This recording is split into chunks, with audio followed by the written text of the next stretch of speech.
You might have heard about Ode on a Grecian Urn, Ode to Autumn, and Ode to a Nightingale by John Keats.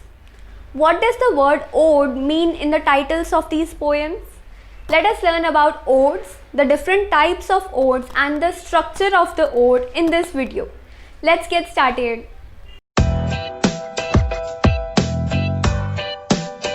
An ode is a short lyric poem which praises an individual, an idea, an object, or an event. Odes were mostly accompanied by music and they were meant to be sung. The word ode is derived from the Greek word eidin, which means to sing or to chant something. There are three different types of odes: the Horatian ode, the Pindaric ode, and the irregular ode. Pindaric odes are named after the ancient Greek poet Pindar. These odes are often dedicated to young men and boys who won the ancient classical Greek games. These odes are performed with singing and dancing to celebrate the victory of these young men. When Pindaric odes are delivered, the chorus, the Greek chorus, would move to one side of the stage to deliver the strophe. Then they would move to another side of the stage to deliver the anti-strophe, and then they would come to the center stage to deliver the epode. But hey, what are strophe, antistrophe, and epode? Look, Pindaric odes are divided into three sections: strophe, antistrophe, and epode. A strophe is a set of verses which are often repeated, okay, and these serve as the introduction to the poem.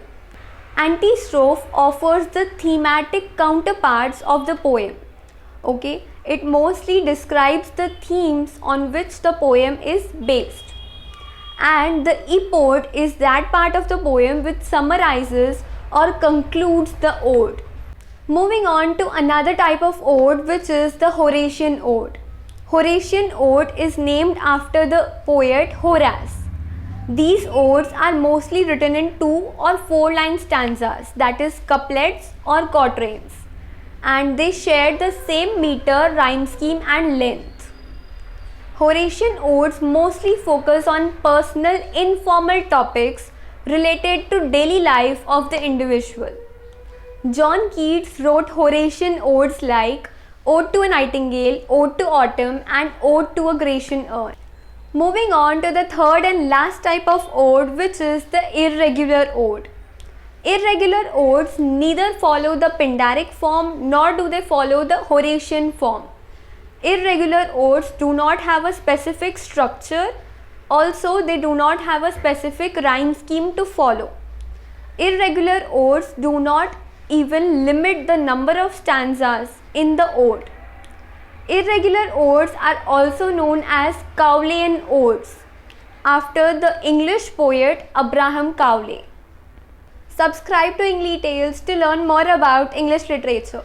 My name is Simran Mehtani and I am signing off. You take care of yourself. Bye.